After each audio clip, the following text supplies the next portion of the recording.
I couldn't breathe. The first time that horror maestro Stephen King decided to write a movie, Sleepwalkers was born. In the movie's titular monsters, he presented the mother-son incestuous duo as the ancient historical reason behind the existence of the vampire myth, although these guys don't feed on the blood of virgins, but their very life force. In this video, we're going to talk about everything there is to know about the Sleepwalker anatomy. But first, we're going to spend a few quick minutes exploring what these creatures really are, their historical background, and the movie's plot before diving into the 9-point anatomy. Let's begin. Before we go into our explanation, we have a very small request. If you like our content, please support us by subscribing to our channel. This is a small click for you, but for us it means a lot. Thank you. Let's begin. Who or what are Sleepwalkers? Long ago in ancient Egypt, a race of shape-shifting cat-like beings called the Sleepwalkers lived and thrived. They looked like human-sized werecats in their true form, wielded crazy abilities like telekinesis and illusions, and could even dim themselves or anything around them to become invisible. People worshipped them as gods for a time, not realizing their so-called deities needed to feed on the life force of virgin girls to stay young and powerful. These beings shrugged off most injuries and toyed with people's devotion, demanding human sacrifices to fuel their eternal youth. Then everything changed when humans discovered a bizarre weakness, the common house cat. Despite the Sleepwalkers' feline lineage, any wound from a cat's claws or teeth burned them like acid and left them vulnerable enough to kill by normal means. In some cases, these wounds made Sleepwalkers erupt in flames on the spot. Once people realized that cats could also see through the Sleepwalkers' illusions, only cameras matched that level of detection. The Sleepwalkers' reign collapsed. They went from revered gods to despised demons. Over the centuries, people hunted them like witches or warlocks, determined to wipe them off the face of the earth. The remaining Sleepwalkers blended into the shadows, slipping away to survive and keep their stories alive only in half-forgotten legends. Many credit them for inspiring vampire myths because of their thirst for human life force. With their numbers dwindling, they practiced incest to make sure their race didn't vanish entirely. But let's quickly explore the film's plot before we get deeper into how the Sleepwalker body works. Jesus, no! Stephen King's Sleepwalkers, 1992. When the movie begins, Charles and Mary show up in the small Indiana town of Travis. They just fled Bodega Bay, California, where they pretended to be Martha and Carl Brody, after draining and killing a young girl. Charles enrolls in the local high school and meets Tanya Robertson in his creative writing class. He charms her with his good looks and smooth lines, but Tanya has no idea his real motive is to feed off her life force for himself and his starving mother. At first, Charles appears to develop real feelings for Tanya, which sparks jealousy in Mary, which initially seems strange because, well, she's his mother. It's only later that things become clear. Anyway, Mary's hunger looms large over them, and she can't afford to wait much longer for fresh energy. And yet, they make out multiple times throughout the length of the film, which is strange since she was famished in her own words. Charles eventually invites Tanya on a picnic date to a cemetery, hoping to corner her where no one will interfere. He kisses her and tries to suck out her life force. She fights back by ramming a camera into his head, scratching his face, and shoving a corkscrew into his eye, yet none of that keeps him down. It looks hopeless for Tanya. Charles can't be stopped by ordinary means, and she's alone in a graveyard with a predator no one else even believes exists. That changes when Deputy Sheriff Andy Simpson, who had tried earlier to pull Charles over for speeding and almost running over a schoolgirl, notices Charles' vehicle at the cemetery. He spots Tanya running and tries to protect her, but Charles kills him on the spot, shrugging off the deputy's gunshots like they're nothing. Then Clovis, the deputy's cat, emerges from the patrol car. While Charles might ignore gunfire, he can't ignore a cat's claws. Clovis jumps onto him, leaving deep slashes across his face and chest. Charles screams in agony and stumbles off, severely wounded. He limps home to Mary, who does her best to save him. She casts an invisibility dim on both of them so the cops don't arrest him, but Charles is on the brink of death, and Mary has to take drastic measures to keep her only child alive. Furious and desperate, Mary sets her sights on the Robertson family, believing Tanya's life force is their only hope. She breaks into Tanya's home and slaughters most of the entire sheriff's department while she's at it, leaving Tanya's parents badly wounded. Then she abducts Tanya and drags her back to the Brady house. Charles is nearly gone, but Mary pumps him up just enough for one last attempt to feed. He staggers over to Tanya, forcing him to drain her life. She resists with everything she's got, jabbing her fingers right into his weakened eyes. This time, the blow is enough to kill him because Clovis' earlier scratches already left him on the edge. Tanya makes a break for it, and the town's head sheriff, who somehow escaped Mary's earlier bloodbath, tries to help her. Mary kills him by impaling him on the fence outside the Brady house.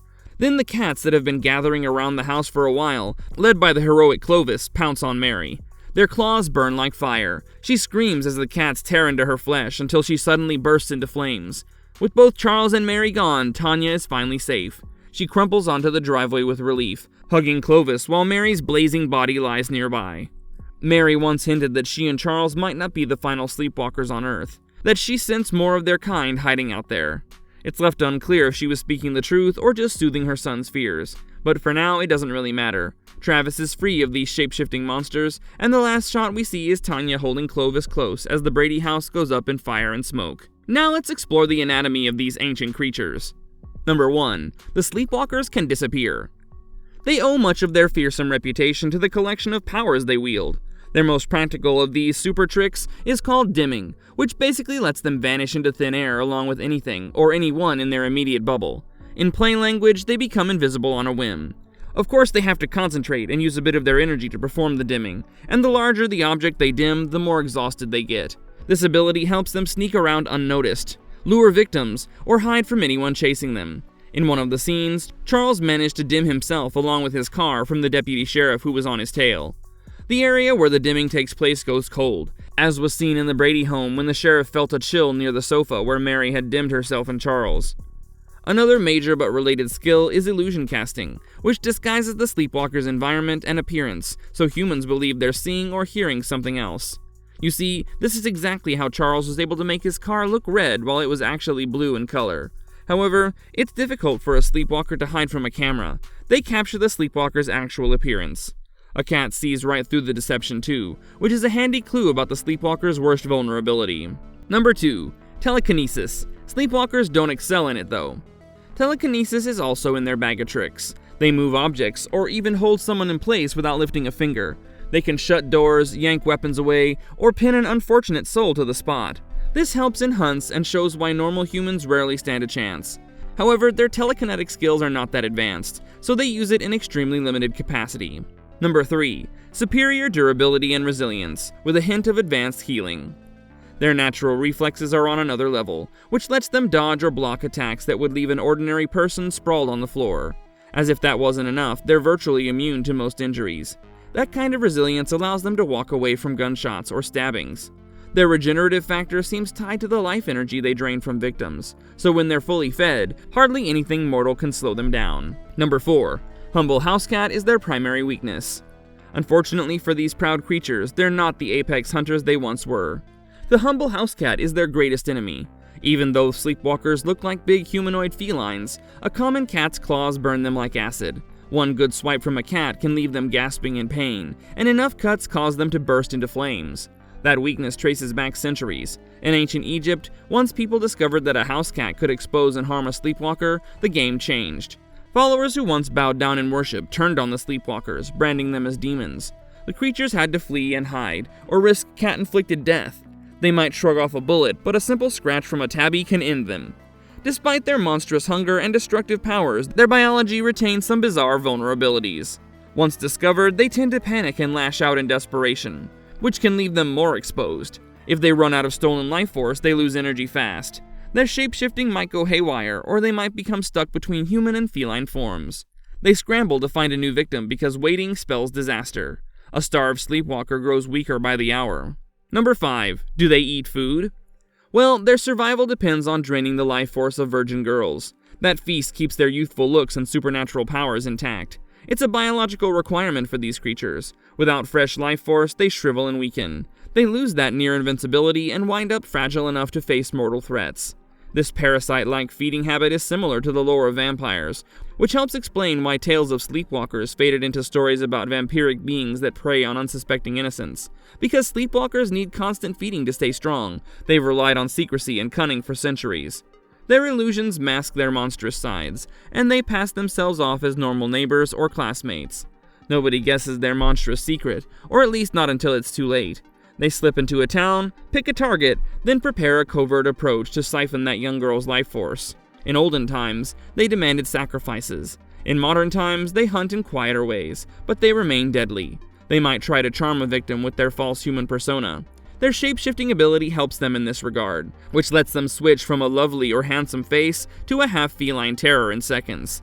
Many folks wonder how a sleepwalker's appetite for life force connects to its cat-like traits. It's possible the entire species evolved to feed this way, like apex hunters that consume more than flesh or blood, targeting the essence of their prey.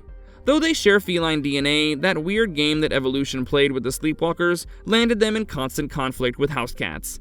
They have enough intelligence to hide and plan, but nature balanced their powers by giving them that lethal weakness. It's both ironic and tragic. They resemble cats but fear the smallest and cutest kittens. Number 6. Do they reproduce? Even though sleepwalkers once ruled over entire civilizations, their numbers have dwindled. Part of that decline stems from centuries of persecution. People hunted them as witches, warlocks, or devils in disguise. Another factor lies in their questionable breeding practices. With fewer members of their species left, they've turned to incest to keep the bloodline going. This practice might raise eyebrows and questions of genetic stability, but for them, it's a raw survival tactic. They see no alternative. As far as we know, only 2 confirmed sleepwalkers, that is Mary and Charles Brady, lived in our modern age. They pose as mother and son, though that relationship involves more than typical maternal affection. The film clearly shows them doing it. Their bond shows how far sleepwalkers must go to preserve their lineage. I mean, Mary, in one of the scenes, says that she can sense other sleepwalkers but doesn't know where they are.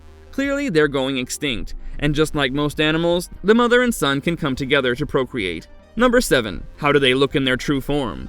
The physical details of a sleepwalker's true form often appear jarring. They resemble humanoid felines with tall, lean frames and digitigrade legs, though we rarely glimpse them that way for long. Their faces carry sharp, cat-like features, sometimes lacking fur and patches, while other areas spout a thin covering that gives them a weird, half-finished look. They have claws on their hands and feet, which grant them formidable melee power. But those same sharp appendages don't mean much once a real cat turns on them. Their bodies run hot with a supernatural metabolism, allowing quick bursts of incredible speed and strength. This blazing metabolism ties into their near-immortal status, although it drains them if they go too long without feeding. Number 8. Flexible body. Their bones seem flexible, almost rubbery. That flexibility fits a cat-like blueprint, which allows them to contort or spring away from trouble. Yet they rarely rely on brute force. They lean heavily on illusions, telekinesis, and dimming. In a fight, those talents give them a terrifying advantage. They can shove you down from across a room or vanish in an instant, reappearing somewhere else to strike. This skill set looks unstoppable unless there's a cat around. In Sleepwalkers, we see how quickly a confident predator crumbles before a house cat's pounce.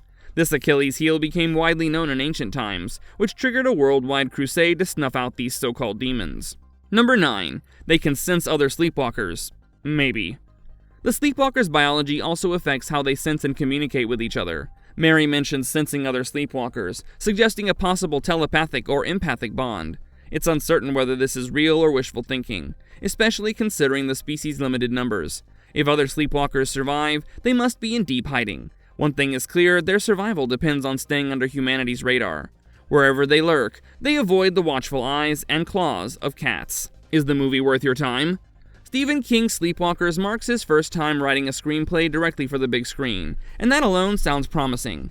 Mick Garris directs with a bob-and-weave handheld style that helps the pace zip along, sprinkling the film with deadly shocks and surprises. Some folks appreciate that swift approach because it moves quickly and doesn't dwell on details. Others think it comes off as a sloppy horror-by-numbers riff packed with monster fiends, swooshing shots, and borrowed bits from classic vampire flicks. The movie tries to be a horror show but feels more like a wild camp comedy. It starts off pretty bonkers, shape-shifting energy vampires who feed on virgins and only fear cat scratches, and then goes off the rails from there. While fans expect King to serve up real terror, he delivers a pastiche of old B-movie tropes instead. Critics have blasted the bad plotting, flat dialogue, and recycled effects, though a few moments do make you squirm in your seat. It's also heavy on gore and gruesome visuals, which some viewers find morbidly entertaining. But many wonder if it's only here because King's name gave it a pass. Yes, you get a few intentional laughs, as characters realize Mary and Charles Brady aren't such sweet neighbors after all. But the script's 10-year lines and the cat-based Achilles heel have turned off longtime King fans who expect more.